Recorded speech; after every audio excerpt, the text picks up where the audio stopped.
ஓம் சாய்ராம். சாய்ராம் எல்லாருக்கும் வணக்கம். இன்றைக்கி நம்ம பார்க்க போகிற சாய் லீலா பார்த்தீங்கன்னா நவீன் பகவான்ஜி தேசாய் அவர் வாழ்க்கையில் ஏற்பட்ட அனுபவத்தின் பார்ட் 3 எபிசோடு தான் நம்ம பார்க்க போகிறோம். நவீன் பார்த்தீங்கன்னா ஒரு தீவிரமான பாபா பக்தர். அவருக்கு பார்த்தீங்கன்னா ஒரு அண்ணா இருக்கார். அந்த அண்ணா பார்த்தீங்கன்னா அந்த சகோதரர் அந்த அளவுக்கு எதுவுமே படிக்கலை. அவர் சிறு வயதிலிருந்தே படிக்காமல் இருக்கார். ஆனால் ரொம்ப கனிவானவர். மற்றவங்கள ரொம்ப அருமையாக மதிப்பு கொடுப்பாரு. அவங்க மேலே ரொம்ப அன்பாக ஒரு சாஃப்ட் நேச்சரில் தான் இருப்பார் நவீனோட சகோதரர். ஆனால் அவருக்கு கல்யாணமே ஆகலை. காரணம் ஏன்னு கேட்டிங்கன்னா அவருக்கு படிக்காததுனால நம்மளுடைய பொண்ணை எப்படி இவருக்கு கொடுக்க முடியும்னு சொல்லி யாருமே அவருக்கு பொண்ணு கொடுக்க மாட்டேங்கிறாங்க. அவருக்கு கல்யாணம் ஆக மாட்டேங்குது நவீனோட சகோதரருக்கு. அதை நினச்சே பார்த்தீங்கன்னா இந்த நவீன் பகவான்ஜி தேசாய் கவலைப்படுறாரு. என்னடா நம்ம அண்ணாவுக்கு கல்யாணமே ஆகலையே, அவர் படிக்கலைன்றத ஒரு குறையாக சொல்கிறாங்களே எல்லாருமே அப்படின்னு சொல்லி அவர் வருத்தப்பட்டுக்கிட்டே இருக்கார். அப்படி இருக்கும்போது ஒரு நாள் என்ன ஆச்சுன்னு பார்த்தீங்கன்னா அவங்க கிராமத்தில் நவீனோட பக்கத்து வீட்டில் அந்த பக்கத்து வீட்டுக்காரவங்களோட பொண்ணுக்கு கல்யாணம் ஆக போகுது. அதனால அந்த பக்கத்து வீட்டுக்காரவங்க நவீன் கிட்ட கேட்குறாங்க, தம்பி இந்த மாதிரி நம்ம பொண்ணுக்கு கல்யாணம் ஆக போகுது, அதனால நிறைய சொந்த பந்தங்கள்லாம் வருவாங்க கிராமத்துக்கு, எங்கள் வீடு இடம் பத்தாது, உங்கள் வீட்டில் கொஞ்சம் பேர்த்த தங்க வச்சுக்கிறியா அப்படின்னு சொல்லி கேட்குறாங்க அந்த பக்கத்து வீட்டுக்காரங்க. நவீனும் சந்தோஷமாக ஓகே ஒன்றும் பிரச்சனை இல்லைங்க நாங்கள் பார்த்துக்குறோம் அப்படின்னோடனையும் நிறைய சொந்தக்காரவங்க நவீனோட வீட்லையும் தங்குறாங்க. அதுக்கு அடுத்த நாள் கல்யாணம் நடக்குது. கல்யாணம் ரொம்ப நல்லபடியாக நடந்து முடியுது. நடந்து முடிஞ்சோடனேவும் அந்த பொண்ணு மாப்பிள்ளை அந்த பக்கத்து வீட்டுக்காரவங்க எல்லாருமே நவீனோட வீட்டுக்கு நன்றி சொல்கிறதுக்காக வராங்க. அப்படி இருக்கும்போது நவீனும் சந்தோஷமாக அடைஞ்சு அவங்களுக்கு ஒரு விருந்து சாப்பாடு கொடுக்குறாரு. அந்த பொண்ணு மாப்பிள்ளைக்கு பக்கத்து வீட்டுக்காரவங்களுக்குலாம் ஒரு விருந்து சாப்பாடு கொடுக்குறாரு. கொடுத்து முடித்ததுக்கு பிறகு அவங்க சந்தோஷமாக நவீன் கிட்ட நன்றி சொல்லிட்டு கிளம்புறாங்க. அதுக்கடுத்து நவீன் பாபாவுடைய படத்துக்கிட்ட நின்று ரொம்ப அழுகிறாரு. பாபா என்னோட பக்கத்து வீட்டுக்காரவங்க அவங்களோட பொண்ணுக்கு கல்யாணம் நடக்குது, ரொம்ப சந்தோஷமாக நடந்துருச்சு பாபா, எங்களால் முடிஞ்ச ஒரு உதவியை நாங்கள் பண்ணோம், அதுக்கு அவங்க நன்றி சொல்லிட்டு போகிறாங்க. ஆனால் எங்கள் அண்ணா என்னோட சகோதரருக்கு கல்யாணம் ஆக மாட்டேங்குதே பாபா அப்படின்னு சொல்லி அவர் ரொம்ப ஏங்கி பாபா கிட்ட நின்று அழுதுகிட்டே இருக்கார். அப்படி அழுதுகிட்டு இருக்கும்போது பார்த்தீங்கன்னா ஒரு வயதான ஒரு முதியவர் வராரு. அந்த முதியவர் பார்த்தீங்கன்னா இந்த நவீன் மேரேஜ் ஃபங்க்ஷனுக்கு தங்கி இருந்த அந்த சொந்தக்காரங்களில் இவர் ஒருத்தவர்.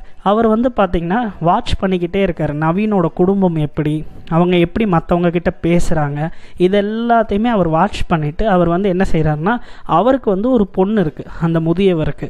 அவர் என்ன சொல்கிறாருன்னா, உங்களுடைய சகோதரர் உங்கள் அண்ணாவுக்கு என்னோட பொண்ணை நான் கட்டி கொடுக்குறேன், உங்களோட குடும்பம் எனக்கு ரொம்ப பிடிச்சி போச்சு, நீங்கள் பேசுகிறது பழகிறது மற்றவங்க கிட்ட அன்பாக பேசுகிறது இதெல்லாமே எனக்கு ரொம்ப பிடிச்சிருச்சு, நீங்கள் உங்கள் வீட்டில் நான் பொண்ணு கொடுக்குறது நான் ரொம்ப சந்தோஷப்படுறேன் அப்படின்னு சொல்லி நவீன் கிட்ட அந்த வயதான முதியவர் சொல்கிறாரு. இவரும் ரொம்ப சந்தோஷப்படுறாரு.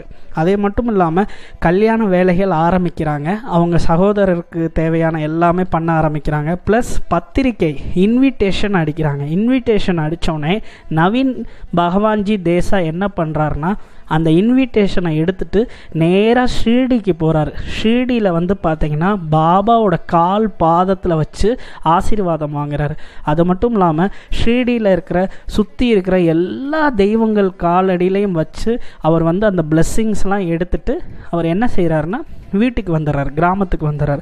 கிராமத்துக்கு வந்தோடனே கல்யாண வேலை பயங்கரமாக சூடு பிடிச்சி கல்யாண வேலை ஆரம்பிச்சுக்கிட்டு இருக்காங்க. கல்யாணம் நடக்க போகுது. அப்போது அவர் ரொம்ப உருகி பாபா கிட்ட நன்றி சொன்னார். இன்விடேஷனை எடுத்துகிட்டு போயிருந்தப்போ நவீன் பகவான்ஜி தேசாய் பாபா எங்களோட கல்யாணம் எங்கள் சகோதரரோட கல்யாணத்தை நீங்கள் தான் முன்னின்று நடத்தணும் அப்படின்னு சொல்லி அவர் வேண்டி பாபா கிட்ட சொல்லிவிட்டு அவர் வராரு. வந்ததுக்கு பிறகு கல்யாணம் நடக்குது.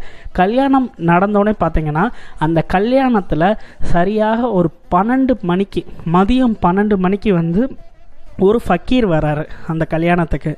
அந்த ஃபக்கீர் பார்த்தீங்கன்னா நவீன் கிட்ட சாப்பாடு கேட்குறாரு. நவீனும் ரொம்ப சந்தோஷமாக அந்த ஃபக்கீரை அமர வச்சு அவருக்கு உணவு கொடுக்குறாரு.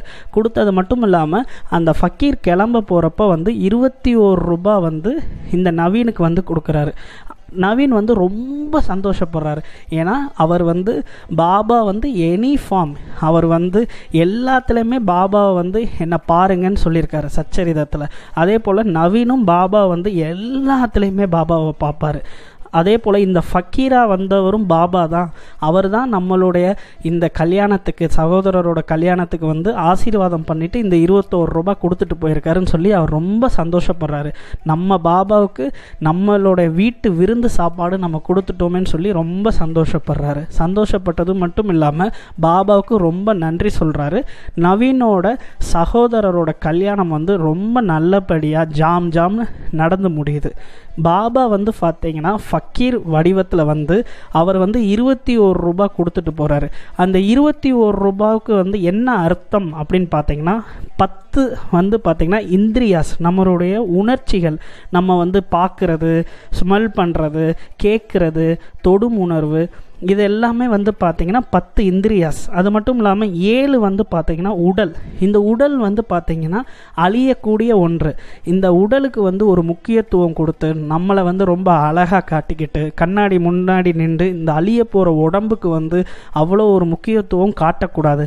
அதனால 7 வந்து பார்த்திங்கன்னா உடல். 4 வந்து பார்த்திங்கன்னா நம்மளுடைய மற்றவங்க மேலே பொறாமப்படுறது, அகங்காரமாக இருக்கிறது, சுயநலமாக இருக்கிறது, இதெல்லாமே நம்ம வந்து கட்டுப்படுத்தணும். அதனால தான் பாபா வந்து 21 ரூபாய் கொடுத்துட்டு போகிறாரு. 10 வந்து பார்த்திங்கன்னா நம்மளுடைய உணர்ச்சிகள், நம்மளுடைய காமம், மோகம், இது எல்லாமே, தொடும் உணர்வு, சுவைக்கிறது, இதெல்லாமே. அது மட்டும் இல்லாமல் 7 வந்து பார்த்திங்கன்னா இந்த அழிய போகிற உடம்புக்கு வந்து முக்கியத்துவம் கொடுக்கக்கூடாது, நம்மளுடைய ஆத்மாவுக்கு வந்து முக்கியத்துவம் கொடுக்கணும். அதை வந்து பாபா சொல்கிறாரு. 4 வந்து பார்த்திங்கன்னா நம்ம வந்து மற்றவங்க பேர பொறாமப்படுறது, அகங்காரமாக இருக்கிறது, சுயநலத்தோடு இருக்கிறது, இதை தான் பாபா வந்து 21 ரூபாயா அவருக்கு வந்து கொடுத்துட்டு போகிறார். இப்படி தான் நவீன் பகவான்ஜி தேசாய் வாழ்க்கையில் பாபாவால் நிறைய அனுபவங்கள் அவர் வந்து சென்றடைஞ்சு அவர் ரொம்ப சந்தோஷம் அடைஞ்சார். இந்த நூல் வந்து பார்த்திங்கன்னா இப்போ நம்ம சொன்ன இந்த கதை வந்து டாக்டர் வினிச்சிட்லூரி அம்மாவுடைய புத்தகத்திலிருந்து நம்ம சொல்கிறோம். மீண்டும் அடுத்த லீலாவில் பார்க்கலாம். ஜெய் சாய்நாத்.